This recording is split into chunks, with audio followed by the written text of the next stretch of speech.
Bienvenue. Alors, imaginez un peu pouvoir restaurer une photo de famille super vieille, même déchirée, en un clin d'œil, ou transformer une image pour lui donner un style complètement différent, genre manga ou Simpson, et tout ça en quelques secondes. Oui, c'est un peu la promesse folle de Flux Text, un nouvel outil d'intelligence artificielle qui fait pas mal de bruit en ce moment. C'est ça, développé par Black Forest Labs, c'est bien ça? On va explorer un peu ce qu'il propose en se basant sur une revue vidéo assez détaillée. Exactement. Le but, c'est de comprendre ce qui le rend peut-être différent, ses capacités bien sûr, mais aussi sa prise en main, et surtout sa rapidité d'exécution, voir un peu ce qu'il a dans le ventre. D'accord. Et alors, concrètement, comment on y accède? La source vidéo disait que c'était hyper simple, non? Oui, c'est ça le truc. Pas d'installation compliquée, rien. Tout se fait en ligne via une interface web, un playground comme ils disent. Et pour essayer, il y a des crédits gratuits. C'est ça. À l'inscription, on reçoit 200 crédits. Ça permet de générer à peu près une cinquantaine d'images. De quoi se faire une bonne première idée? 50 images, c'est pas mal pour tester. Et après, si on accroche. Bah, les options payantes ont l'air assez abordables. La vidéo mentionne genre 9 € pour 1000 crédits, donc l'accès est vraiment facilité. Ok, donc facile d'accès. Mais le plus important, c'est ce qu'il fait. La restauration de photos anciennes, par exemple, ça avait l'air assez bluffant dans la vidéo. Ah oui, carrément. L'exemple de la vieille photo abîmée, non seulement elle est réparée, mais elle est aussi colorisée quasi instantanément. C'est assez spectaculaire. Hmm. La source précisait quand même que parfois, si l'image est très floue, il faut un peu guider l'IA, lui dire deux femmes et un bébé. Ce genre de choses. Oui, voilà. Pour l'aider si c'est vraiment dégradé. Mais le résultat final semblait vraiment convaincant. Et ça ne fait pas que restaurer, j'imagine. Ça modifie aussi. Tout à fait. L'édition dans l'image. Par exemple, changer le texte sur un panneau de signalisation, genre écrire ville IA à la place du nom d'une ville, mais en gardant exactement le même style, la même police, la même usure. Ah ouais, ça c'est fort. Ça ouvre la porte à plein de créations marrantes pour des mèmes, par exemple. Mais bon, on voit aussi le risque de détournement facile, forcément. Par exemple. Ou même zoomer sur un bâtiment au loin, dans une photo, et l'outil va améliorer la netteté de cette zone de façon assez incroyable. La vidéo montrait même qu'on pouvait faire tourner la tête de quelqu'un vers l'appareil photo, ou le faire sourire. Oui, oui, ce genre de manipulation de sujet.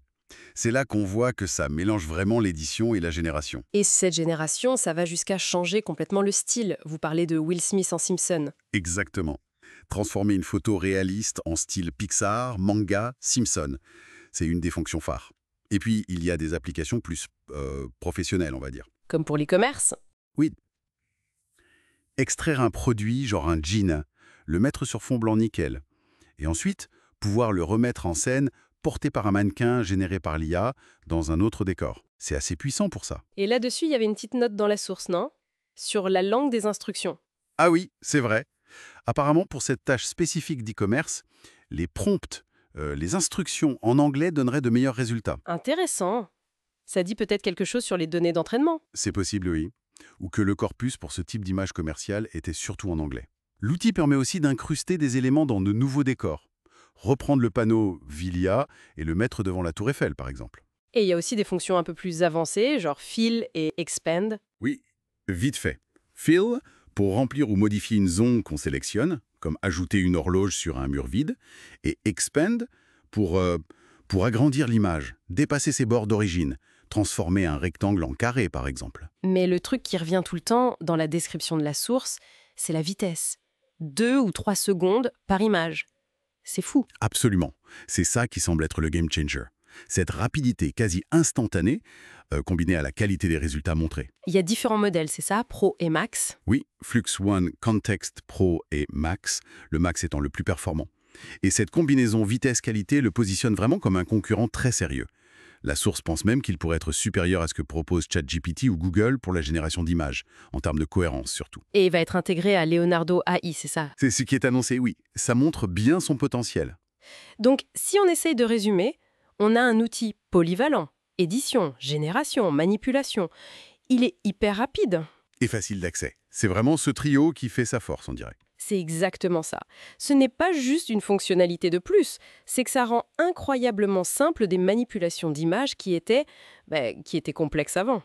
Oui, des trucs pour lesquels il fallait maîtriser Photoshop à fond, ou carrément faire appel à des pros, un photographe, un studio. Voilà. Et là, c'est accessible en quelques clics. Ça démocratise vraiment la création et la modification d'images à une échelle qu'on n'avait pas encore vue peut-être. Et cette facilité, justement, cette vitesse pour modifier le réel, de façon qui a l'air très convaincante, hein. Changer un texte sur une photo, refaire une scène, l'apparence de quelqu'un, ça pose question forcément. Ah oui, inévitablement. Quand n'importe qui peut faire ça aussi facilement, aussi vite, comment est-ce qu'on va regarder les images qu'on voit tous les jours? Quelle confiance on peut encore avoir dans ce qu'on voit? Mhm. C'est une vraie interrogation pour l'avenir, non? Complètement. Ça ouvre une réflexion assez vertigineuse sur l'authenticité à l'ère de l'IA générative.